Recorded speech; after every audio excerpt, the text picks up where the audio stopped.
You're listening to Zen Sammich, a podcast for the independent mind and anyone who embraces life despite its absurdities. Join former attorney and professor turned Japanese papermaker Mark Reed each week as he talks with creative, inspiring, and influential people, or as he shares his own research to help make your world a little better today than it was yesterday. Hey, quick shout out to this episode's sponsor. You got to go check out mandatetoelevate.com. There's a writing course there that will take you all the way from an aspiring writer to becoming a publisher's favorite. There's also a 4-week mentorship program called Path to Confidence. There are books. There's a free affirmation exercise, a gratitude journal, also free. Byron and Mariah Edgington have put something together that is designed to make you a better person, a more confident person. And that's their mandate, to elevate you. Mandatetoelevate.com. Go check it out. That is also in the show notes. Hey, here we are right now in the present moment, physically where we are. That's not just a Zen thing. Other folks that don't necessarily talk about Zen use similar language. But folks, today we're going to talk about the power of the mind stuff. I want to discuss the topic of mastering one's own destiny, things like that.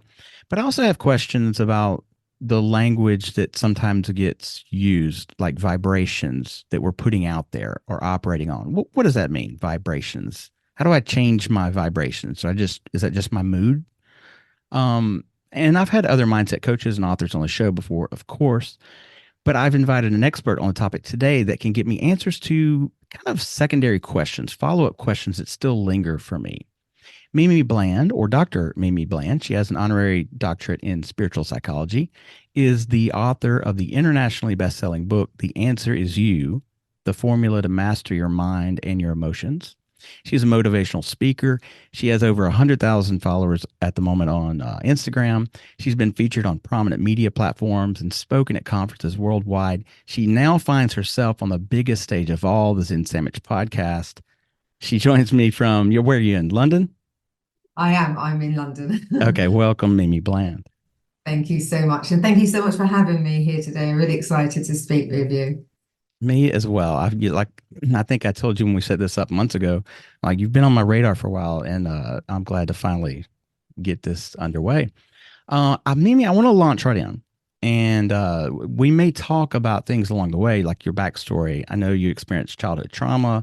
You went through 10 years of bulimia. But you're an expert on what we want to talk about. So we get right to that. And many of my listeners won't have to be educated on the fundamentals. We can already start kind of ahead with a little deeper question. But let's start with the importance of clarity in achieving one's goal and how individuals can cultivate this clarity in their lives. And I'm already sure that along the way, you're going to say, whatever we want, we already have. Yeah. Start there and explain that. What does that mean? So basically, creation is complete. So everything in the universe is already whole. It's complete in every way. We are not.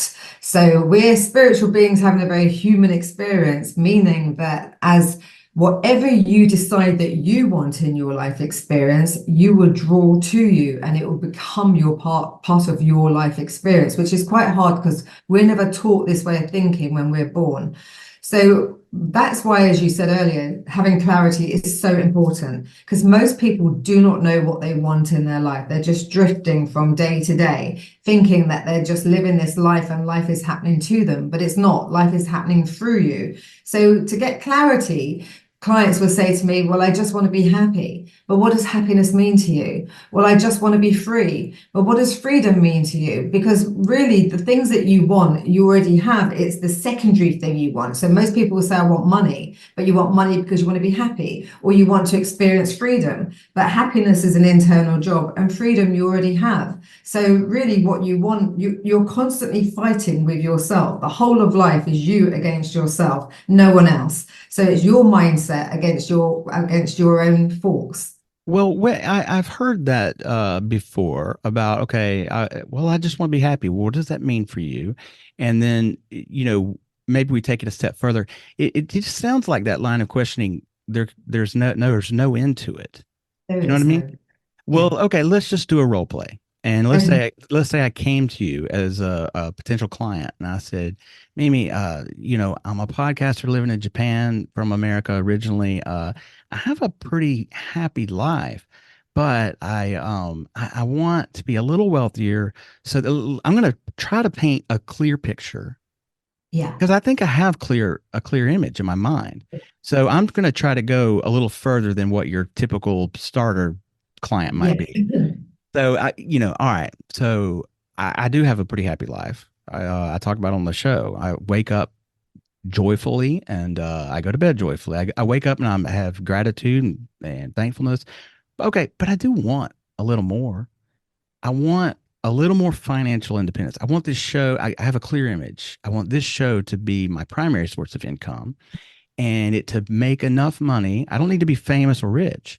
I just want to Yeah. make enough money that I can take more vacations. And the reason why is because, well, I mean, who doesn't like a good vacation every now and then? Yeah, definitely. So okay, get me there. Why don't I have that? Well, the only reason you haven't got it is because of yourself. So the only reason that's stopping you from having it is because somewhere within you, you don't think you deserve it. You don't think it's possible for you to have the life that you desire, or you think it's hard to achieve it.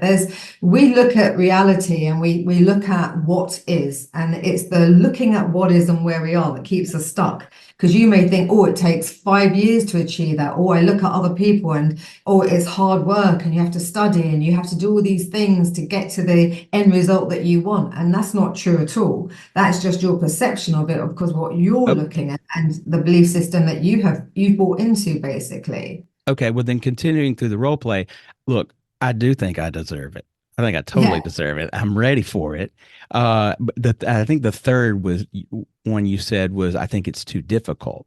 I don't think yeah, it's impossible, but it's too difficult. Okay, I do get overwhelmed with the idea that is my dream unachievable?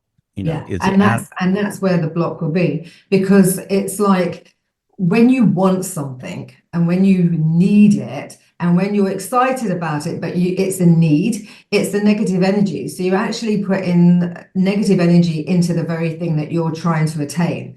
So when you don't need it and when it's not overwhelming you and when you're not feeling frustrated, it will come into place more. So it's like there's two different energies that you're working from. There's an energy of knowing and trusting and faith, and there's an energy of frustration and overwhelm. And I need to have it because I need this result, because I want this new life, or whatever you're putting behind that other negative energy. So the two energies are always in contrast of each other. So your job is to really to get off the subject mainly, because it's the subject that's causing you to have that blocked energy.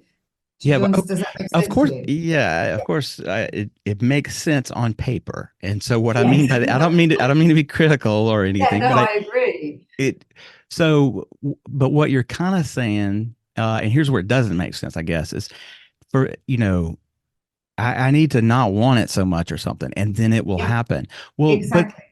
but then if I actually really do that, well, then if I actually don't want it, then I won't care if it happens or not. Yeah, but So that's not the truth. So basically we think that if we let this person go, if we take our eye off the ball, then it's not going to ever happen. But it's not true. It's making peace with where you are. So it's like allowing and allowing and allowing. So as you allow, as you soften, as you stop the resistance, sort of the resistance of what you're putting in there through the overwhelm or the frustration, and you know, because you have to look at it as in this way: what you want is complete, it's already there, it's created, it's waiting for you to allow it to flow into your life. So the only person that's stopping it is the frustration and the overwhelm. So how can you stop being frustrated and make peace with it and allow it to flow in? And the only way you can do that is by really sometimes getting off the subject and going and doing something else that makes you feel good. Because the more you feel good, the more your vibration, your energy is higher. You're going to just allow this to start shifting anyway, and then you'll meet someone and the synchronicities will start appearing. But mm, it's like a seed. You've planted that seed and you're continually digging it up, and you're like, well, come on, it's been 3 weeks, now it's been 6 weeks. There's a mm, timing. And the timing might not be yet. It might be in gestation. And the timing might be for you to be patient, for you to learn something else, for you to learn something Well, about yourself. well, okay, so that stuff it actually goes back to something you said at the beginning. I wrote a little note down. You said the universe is complete, but it's we as individuals that are not. And I know that you've said other places. I do my research that you help people reconnect with their true self. Or so the term reconnect presupposes that there was a disconnection from some sort of true inner. So that's a different idea from you're just born, things happen, and you go one way or whatever, and you want something different, and you just change your life and go a different way. You're saying you go back to some kind of original, true version of yourself? Yeah, so our true authentic selves, as we're born, we are spiritual beings. So we are whole and complete. We are everything that we're seeking. We are the love, we are the wholeness, we are the truth, we are everything. But through our life experiences, we become separated from that. When you look at little children and you see them playing, they live in their imaginations. Everything's fun to them. They wake up every day, they find a piece of wood or a toilet roll, and they're a knight, or so they live in their Right. imaginations and they're flowing. And the reason why if you listen to a child, they always say, no, me do it, I do it. They want to experience life, and that's what we're here for, to experience life. But we have our life experiences, and I believe we choose our experiences before we come here. And we choose our parents, we choose the things to overcome, to Mhm. help us remember and to awaken to who we truly are. So all our life experiences that we have, if you think about it, we have parents who have had life experiences, teachers and different environments that tell us, no, you're wrong. No, you can't. Oh, he has ADHD, or he's just not great at learning, or no, it's not done this way. Think this way. And if this happens to you, then you're a bad person. So you I, lose that connection to yourself. So I, you know within you what's right and what's wrong, but you lose that connection because you bought into other people's belief systems and the way they have taught you. I I'm going to I have two questions. So I want to go back to you talking about being a child. Uh, that is actually it falls right in line with what I talk about here. We talk about similar things. We just use a little bit different language, I think. I'm always talking about being present and enjoying the moment that you're in, like a child or a cat or a dog. Stop thinking about the future and the past so much. Be where you are. So Yeah. that's Zen. But here's where I would say I think the nuance difference between what you're talking about and because it sounds like you're talking about manifestation, law of attraction stuff. Um, I think Zen lacks the promises that you talk about in manifestation. Like, I don't know if you're just going a step further, but like Zen kind of stops at find the joy in the moment of where you are. Reality is as it is. But I think that, and correct me where I'm wrong, but you would be an advocate of if something happens to you, you've invited that into your life. Is Yeah. that so? Yeah. You don't believe that things just happen, or what if you're driving in traffic and somebody cuts you off? Did you bring that into your life? Yeah, 100%. And the reason why, because everything's consciousness. So if you think about it, and if you think about the world and the way the world is at the moment, with all I mean, there is no bad or right or wrong or bad or good or bad. It's our perception of it. But if you think about consciousness itself, and everything in the world is consciousness, you're buying into that consciousness somewhere within your subconscious mind, which is a part of the programming that you can't see.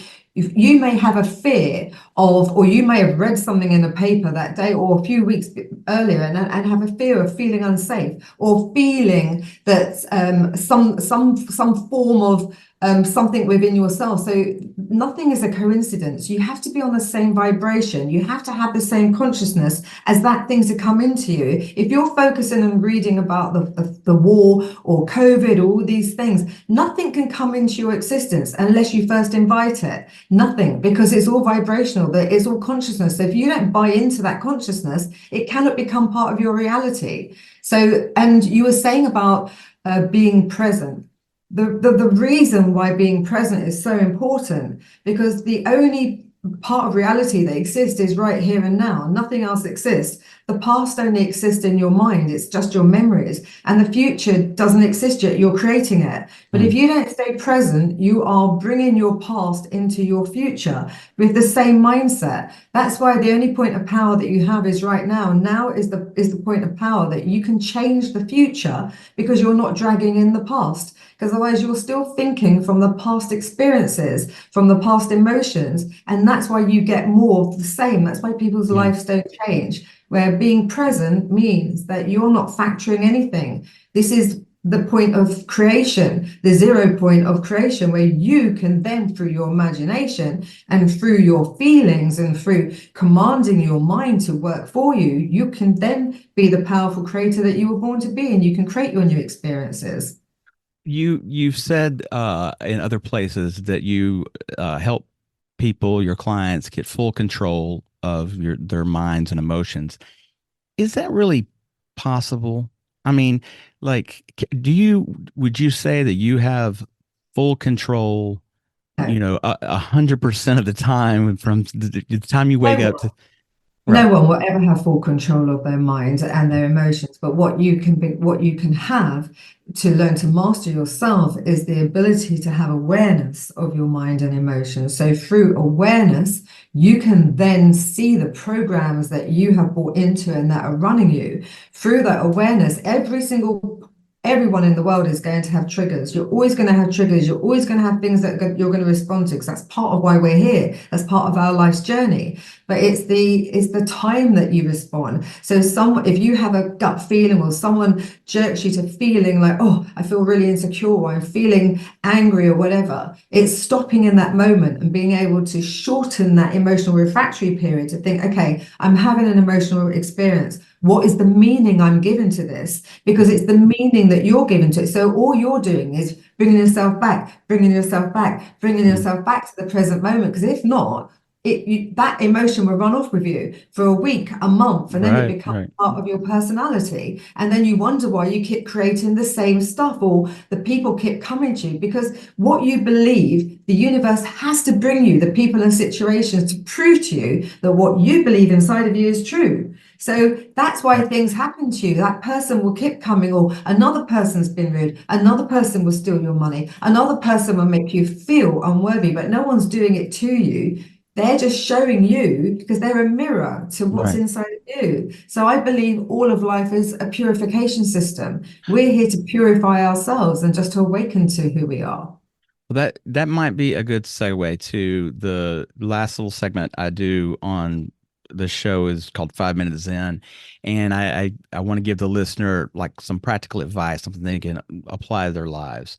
In a nutshell, describe what is meant by the concept of vibrations and share some practical techniques or exercises that listeners can use to enhance their self-awareness, tap into their inner potential, and so forth. So basically, I like to really keep it simple, because I really believe that all of life is so simple, we complicate it. If you could get rid of all the labels, all the words that we've been taught, you're just a broadcasting tower. Think of yourself as like a radio frequency. And every single day, the words that you speak out of your mouth, you are declaring and commanding. What you say, I feel a pain, I feel tired, you are bringing those realities into your life. So be very conscious and become aware of the words that you speak. The thoughts that you think are sending out and emitting a signal. The feelings that you feel, everything is sending out a vibration. So that is a vibration. Your words, your thoughts, your feelings, they send out energy. It's like a vibrational frequency into the universe. Anything that's in that field, anything that's out there on the same frequency as what you're thinking, feeling, and speaking about, has to come back into your life. So you are broadcasting an electromagnetic thought wave out there, and then the same things on that frequency come back. So if you think about life, keep it simple, because life is really a game. We're here to live a joyful life experience. So think about your emotions and think about them as a sat navigation system. When you feel good, that means that you're in alignment. That means that you're living your purpose. You're joyful. When you feel bad, it means that you're doing things that aren't in alignment with you. It's not really your true calling. So you can really keep it quite simple. Do you ever have a bad day? Oh, I get loads of bad days. But when I do have a bad day, I will stop and I'll ask myself. So we never ask ourselves the questions that can be answered. We always like, oh, I feel crappy today, or why does this happen to me? I say, why is this happening for me? What is this trying to teach me? What do Mm. I need to learn in this moment? How is this trying to help me become a better person or evolve? So the questions that you ask yourself are very important, because when you understand life is happening through you and for you, okay, what is this trying to show me? What is it that I'm resisting in this moment? Or what is it that I'm not allowing myself the joy I want, the money I want? And it will always be, well, I don't feel deserving, or I don't feel worthy because of my past life experiences. So I become very aware of them. I soften it and I move through it, because no emotion will just leave your body. No emotion, unless you first face it, feel it, and then allow it to go, because it just wants to leave your body. It wants to leave you. And we're here to create. We're creators, here to create and live a joyful life experience. So really, like, why would you hold on to unhappiness, pain, and suffering? Just experience joy and happiness, because that's a choice. Mm. Yeah, some of what you said, it reminded me of, again, the lingo that we used on in the Zen realm of things. Is the obstacle is the path. Like, instead of like looking at like this thing that happened to me, it's like, oh my God, how am I going to do this? Wasn't expecting this. Just we are here, and this is life. Yeah. Life just happens. Yeah, and our brains learn through the pain and suffering. It doesn't just learn when we're happy, because through having an experience with someone that's maybe rude to you or does things to you you don't like or whatever, then you ask yourself, well, what do I do want? I don't want this. I want people to respect me. So everything's for contrast. It's to show us what we do want to experience in our lives and what we don't want to experience. But we get caught up in our emotions, and our emotions are so powerful. They're like a drug. They're like needing that drug every day they will. It's not, so what I try to explain to people, which is so important, it's not your mind that needs to change, it's your body, because your body's conditioned and it wants the unworthiness. It needs to feel insecure. It needs to feel unworthy or anger or depression. They are chemical states of being. So you have to have that vision, and you have to have clarity about what you want, so that you can put new emotions towards those new visions. And then the old emotions that you've got trapped inside of you from your past experiences can start breaking down and start leaving your body. And that's all it is. You're putting your focus on where you want to go, not on what has been. And you stop talking. We talk so much about what we don't want. Start talking about what you do want, and start being the scientist of your own life. So the book is The Answer Is You, The Formula to Master Your Mind and Your Emotions. It's available on Amazon, and if people don't, they can just go to your website as well, right? Yes. MimiBland.London, correct? Yeah. Okay. Definitely. And they can follow you on Instagram as well. Anything else? What else you got going on? I've got a couple of new books coming out this year, which I'm hoping to take it up a level. I've been trying to keep the process is very simple of life, but I just really want to be able to teach it in a way so that people can understand it. Because, like school, unless you've got the foundations of who you are, nothing else makes sense. So you're always clawing for little bits and pieces. But if you have the foundations of who you are, why you're here, how you create, then life becomes simpler. I'm not saying it becomes easy. Life isn't easy. You're always going to wake up. One day you could be so happy and so high. The next day you could feel like so flat, but that's just because you've responded, or because you're frustrated, because your life's not, that you're not seeing the results that you want. But most people aren't being truthful to themselves, and they're not allowing themselves to really live the life that they want. And we have thousands of excuses. Well, I've got kids, I'm married, I've got a mortgage, I've got all these things. But you can still be happy, and you can still change it so that it's in alignment with what you truly came here for and what you truly have in your heart. And that's all that matters, not anybody else. We're not here to please anyone else, but to live our truth. There you have it, folks. And if you want to help find your truth, go get a copy of The Answer Is You by Mimi Bland. I will put a link for that in the show notes. So go do that first. Go buy the book first, or sign up for coaching programs that Mimi offers. Do that first, and then if you got $5 or $10 left over after that, go to zensammich.com and help this show so that I can be aligned with my true self and things I want to happen. Mimi, thank you so much for your time today. I really appreciate it. Thank you. You were a delight. I knew you would be. Thank you so much. I really appreciate you. Thank you. Hey there, Sammich Society. If you enjoyed this episode, Zen Sammich is a listener-supported podcast, and we sure could use all the help we can get. Even just a $5 is appreciated. Go to zensammich.com, and you could do a direct donation through PayPal or become a monthly supporter through Patreon. Either way, it makes my day, and it keeps the lights on for the show. As always, thanks for listening, and breathe. Don't forget to breathe.